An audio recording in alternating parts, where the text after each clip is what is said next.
Assalamualaikum warahmatullahi wabarakatuh. Selamat bertemu lagi di pembelajaran kimia pada hari ini. Nah, materi kita pada hari ini adalah sifat koligatif larutan elektrolit. Nah, diharapkan nantinya setelah pembelajaran ini Ananda dapat membandingkan sifat koligatif larutan elektrolit dengan larutan non-elektrolit. Larutan berdasarkan daya hantar dibagi menjadi dua, yaitu elektrolit dan non-elektrolit.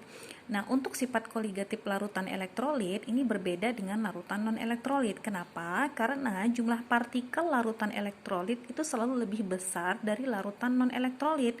Karena larutan elektrolit dapat mengalami yang namanya reaksi ionisasi. Nah, jadi pada konsentrasi yang sama, misal kita ambil contoh di sini adalah C6H12O6 atau glukosa dengan konsentrasi 1 molal, kita bandingkan dengan NaCl dengan konsentrasi yang sama juga sama-sama 1 molal. Nah, untuk C6H12O6 ini adalah contoh larutan non-elektrolit, kemudian untuk NaCl adalah contoh larutan elektrolit. Nah, sifat koligatif larutannya untuk C6H12O6 ini lebih kecil dibanding sifat koligatif larutan NaCl. Jadi untuk delta P, delta Tb, delta Tf, dan P untuk C6H12O6 ini lebih kecil dibanding delta P, delta Tb, delta Tf, dan P untuk larutan NaCl. Kenapa? Karena larutan NaCl akan terionisasi menjadi ion-ion ketika dilarutkan ke dalam air atau pelarut. Nah, contoh di sini ada beberapa contoh larutan elektrolit.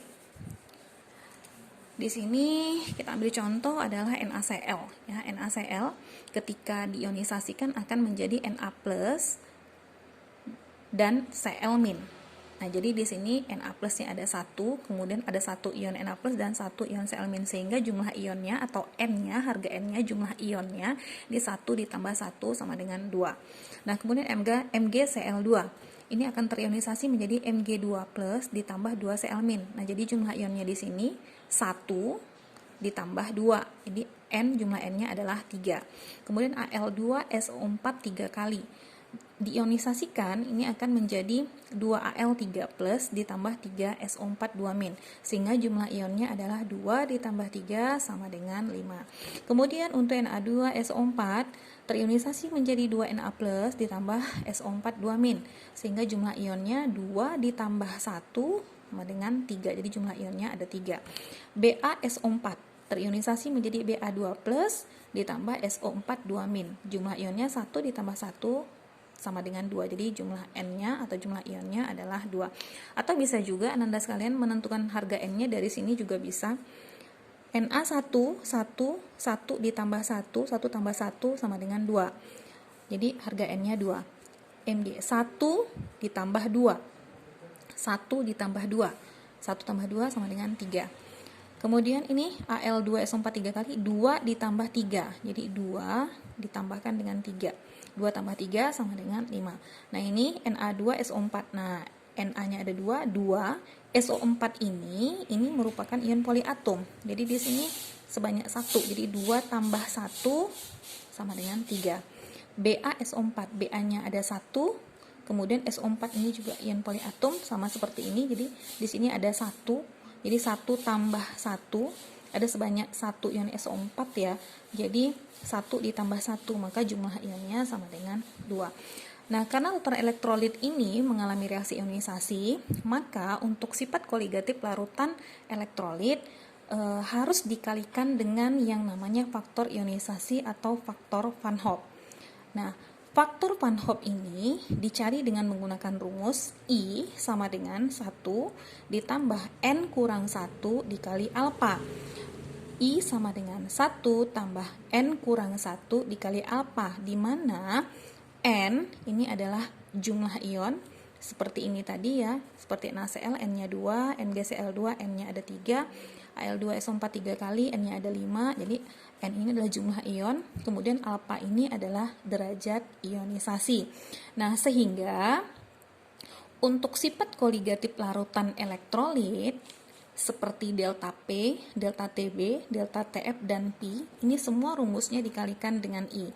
Seperti delta P sama dengan P0 dikali XJT dikali I, kemudian delta TB sama dengan KB dikali M dikali I, kemudian delta TF sama dengan KF dikali M dikali I, kemudian P sama dengan M kali R kali T dikali dengan I. Nah, catatan, untuk elektrolit kuat, ini harga I-nya akan sama dengan harga N-nya. Untuk elektrolit kuat, harga I-nya akan sama dengan harga N-nya, jadi dianggap terionisasi sempurna. Kemudian elektrolit lemah, ini harga I-nya sama dengan 1 tambah N kurang 1 dikali alfa. Kemudian untuk non-elektrolit, harga I-nya ini sama dengan 1. Ini untuk catatan. Kita lihat contoh soal. Tentukan titik beku dari 34,2 gram Al2SO4 3 kali dalam 1000 gram air. Jika Kf air sama dengan 1,86 derajat Celcius per molal. Mr Al2SO4 3 kali sama dengan 342. Nah, pertama-tama kita lihat dulu reaksi ionisasi dari Al2SO4 3 kali. Jadi Al2SO4 3 kali ini kalau terionisasi akan menghasilkan 2Al3 plus ditambah 3SO4 2-. Ini dalam keadaan terlarut, maka harga N-nya di sini 2 ditambah 3 sama dengan 5 atau 2 ditambah 3 sama dengan 5. Nah, karena di sini tidak dikasih tahu harga alfanya, tidak diberitahu harga alfanya, maka dianggap alfa itu sama dengan 1, atau kita anggap bahwa Al2SO4 ini adalah terionisasi sempurna, maka harga alfanya sama dengan 1. Maka I sama dengan 1 tambah N kurang 1 kali alfa. Jadi I sama dengan 1 ditambah N-nya ada 5, berarti 5 kurang 1 dikali alfa. Kita anggap Al2SO4 3 kali ini terionisasi sempurna, maka harga alfanya sama dengan 1. Jadi I sama dengan 1 tambah 5 kurang 1, 4 kali 1. Jadi I sama dengan 1 tambah 4 kali 1 sama dengan 4. Jadi I sama dengan 5. Nah, jadi Al2SO4 3 kali ini dianggap elektrolit kuat, sehingga I sama dengan N-nya. Nah, ini buktinya seperti ini ya. Jadi I sama dengan 5. Kita lihat N 5, maka I sama dengan N, berarti I sama dengan 5. Lalu kemudian kita cari delta TF-nya dulu. Delta TF sama dengan KF dikali gram per mr dikali 1000 per gram pelarut dikalikan dengan harga I-nya. KF di sini 1,86, jadi 1,86 dikali gramnya adalah 34,2 per 342 mr dari Al2SO4 3 kali dikali 1000 per, di sini gram pelarutnya 1000 juga ya, 1000 juga gram pelarutnya, maka ini per 1000 dikali 5, maka sama dengan 1,86 dikali ini 0,1, 34,2 dibagi 342 kali 0, dibagi 342 0,1 dikali 1000 dikali 1 kali 5, maka 1,86 kali 0,1 kali 1 kali 5 ini hasilnya adalah 0,93 derajat Celcius. Nah, maka TF-nya sama dengan, karena pelarut yang kita pakai adalah air, maka TF0 dikurangi delta TF.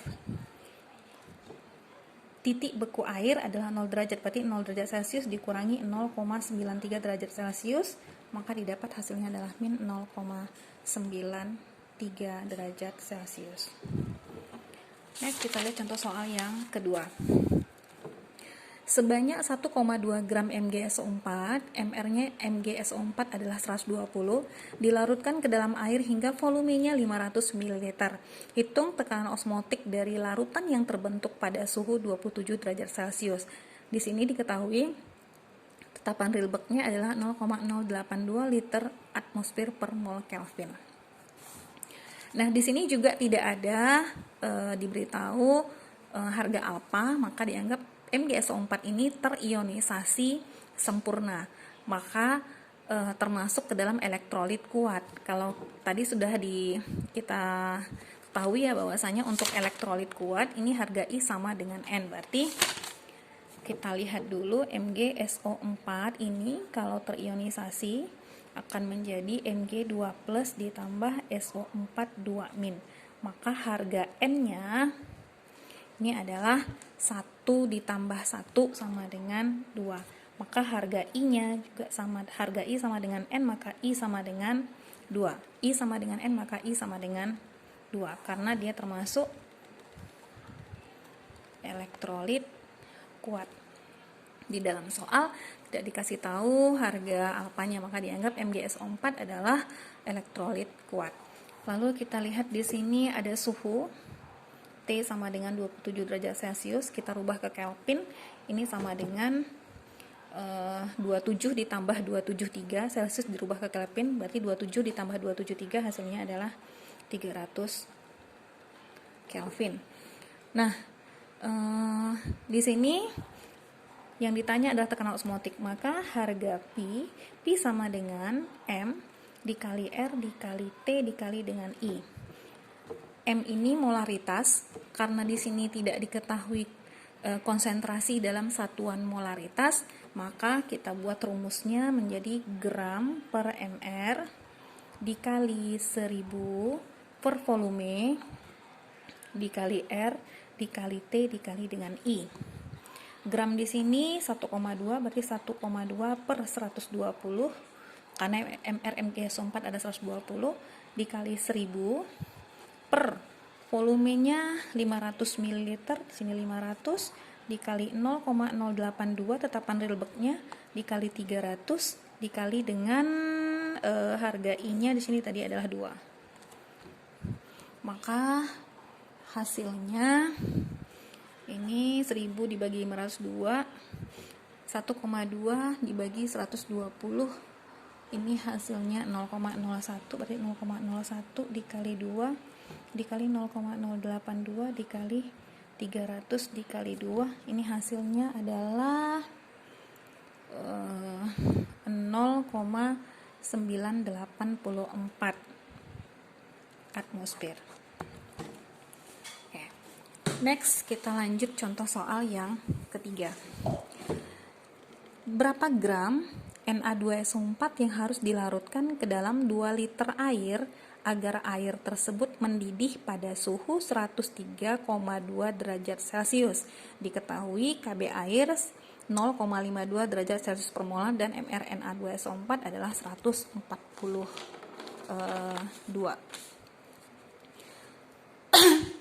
Di sini juga sama, tidak diketahui harga alfanya, maka dianggap Na2SO4 ini adalah elektrolit kuat, sehingga harga I-nya nanti akan sama dengan harga N-nya.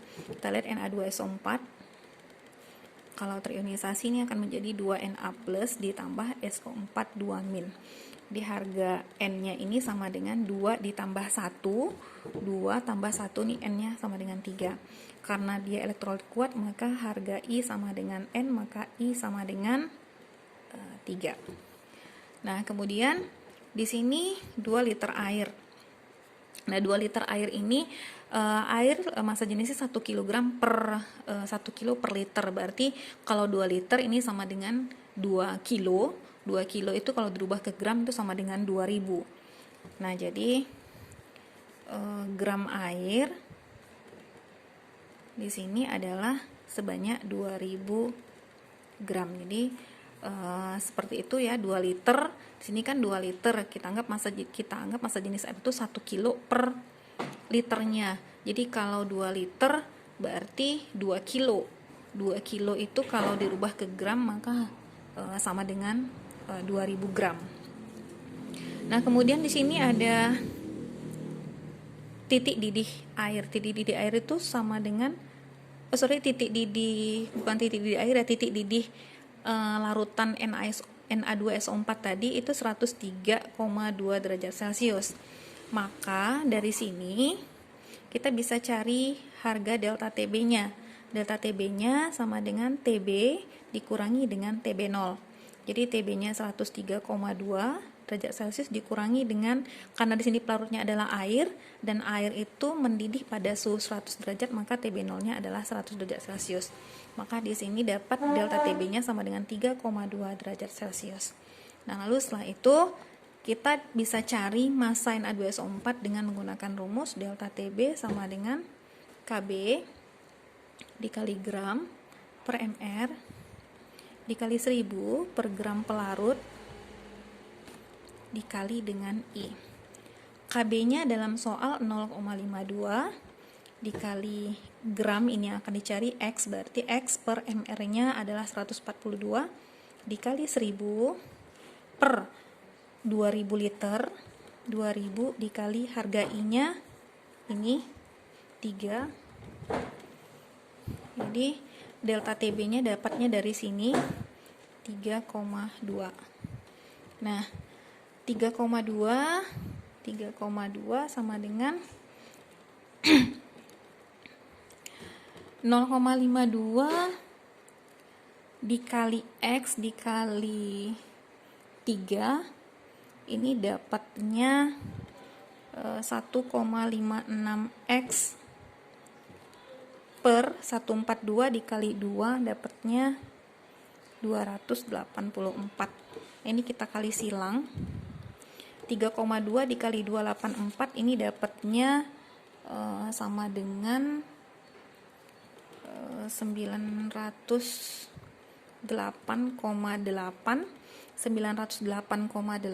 sama dengan 1,56X. Nah, jadi didapat harga X sama dengan 908,8 per 1,56. Ini dapatnya harga X-nya sama dengan 582,56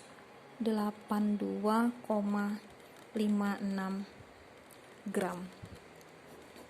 582,56 gram. Kita lanjut contoh soal yang terakhir. Hitung titik beku larutan H2SO4 2 molal yang terionisasi 90%. Nah, ini beda ya dari contoh soal yang sebelumnya. Di sini ada harga alfa, alfa sama dengan 90%.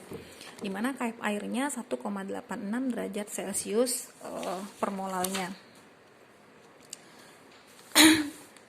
Kita lihat dulu reaksi ionisasi dari H2SO4. Jadi H2SO4 ini kalau diionisasikan menjadi 2H plus tambah SO4 2-, maka harga N-nya sama dengan 2 tambah 1 sama dengan 3.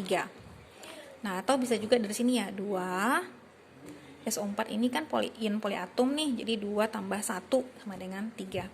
Nah, karena dia ada harga alfanya dalam soal ini, maka kita cari harga I-nya. I sama dengan 1 tambah N kurang 1 kali alfa.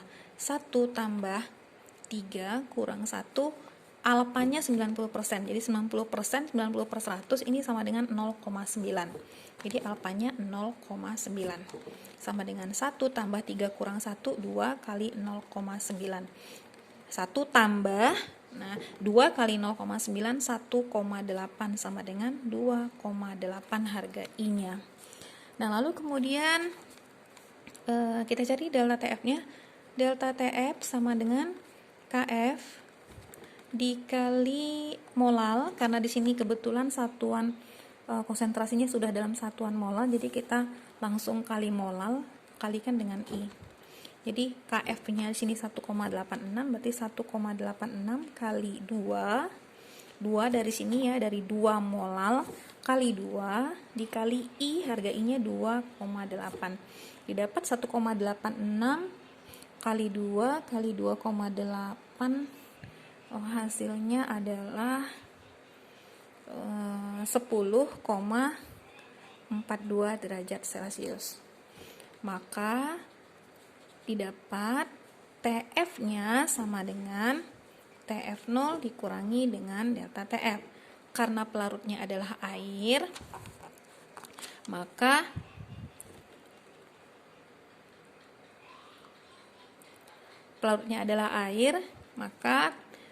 titik beku air itu 0 derajat Celcius dikurangi 10,42 derajat Celcius, delta TF-nya sama dengan min 10,42 derajat Celcius.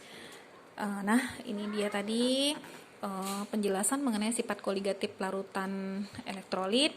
Berikut dengan contoh-contoh soalnya. Semoga dengan penjelasan yang sudah Ibu berikan tadi, Anda semua dapat memahaminya dengan sebaik-baiknya. Mohon maaf jika terdapat kesalahan dalam penjelasan. Ibu akhiri, Assalamualaikum warahmatullahi wabarakatuh.